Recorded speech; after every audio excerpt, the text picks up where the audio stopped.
How unaided schools arrange money to build or run a school. Unaided schools usually relied on donation money for constructing and running the schools. But today, no individual donates anything to a school. Rather, everyone donates to religious institutions or political organizations. Although the trust running the schools work for charity with the tag not for profit. A person uses own land, employs his own sources, savings, takes loans or mortgage, or sells his property or jewelry in order to start a new school. He uses his own funds to purchase or establish a school. The school manager deploys his whole family and stokes himself physically, mentally, financially, and emotionally in order to run his school. He has to work 2 or 3 times more than others to extract the work from employees. He bears the risk of poor and low admissions at the start of a new admission or session. All his hopes and aspirations are based on the number of admissions. The government, instead of lending a helping hand in establishing the school, plays a spoil sport by imposing various taxes, charges, and fees on schools. The government does not fund unaided schools at the time of their establishment, whether the school has surplus funds or has been burdened with debts.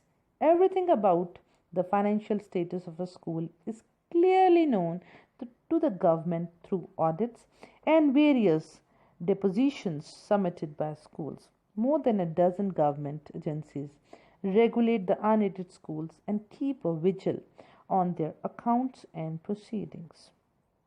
The government does not pay a timely reimbursement for expenses incurred on 134A RTE students. Moreover, the government does not pay for a candidate what it spends on a child studying in a government school.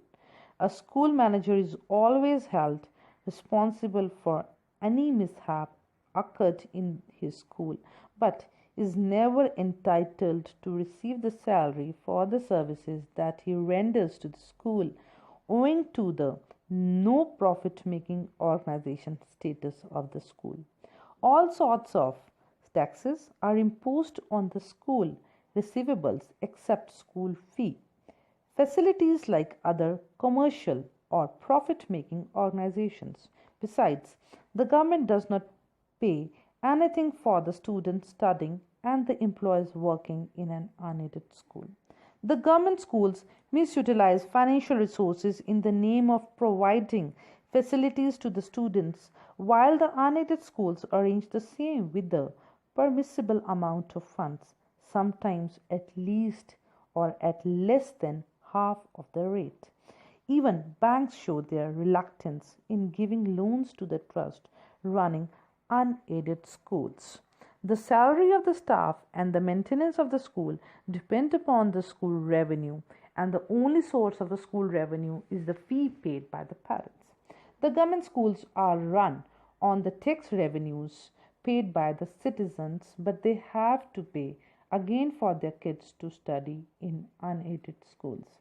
The surplus funds with the school trust cannot be utilized as profit but has to be used for a charitable purpose only.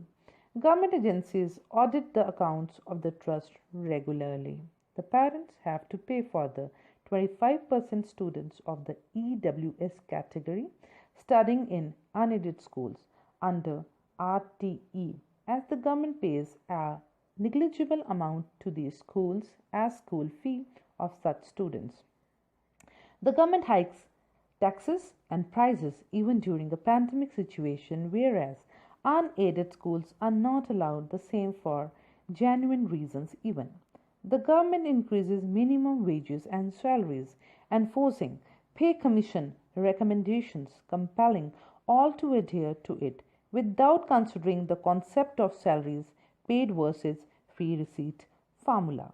Scarcity of funds may affect adversely and will lead to closure of unaided schools, retrenchment of teaching staff, or lack of facilities available to the students, which further may cause loss of student strength in schools, and the government does not have a concrete plan for these students and teachers.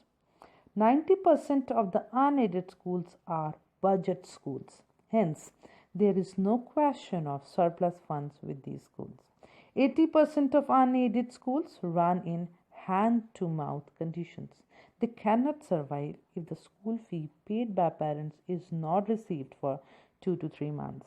Parents must realize that they should pay fees to unaided schools for their survival. Moreover, they must ask the government to help them like EWS category students. More than 40% students and teachers are in unaided schools of India. They are a big resource of the nation, which is to be properly taken care of. Hence, unaided schools need a big support from the government. CBSE and state governments keep funds of the unaided schools as pledge money for financial security of the employees. These funds are not returned to the schools even in the hours of financial crisis. Some capable trusts open unaided schools for the sustenance of their social status.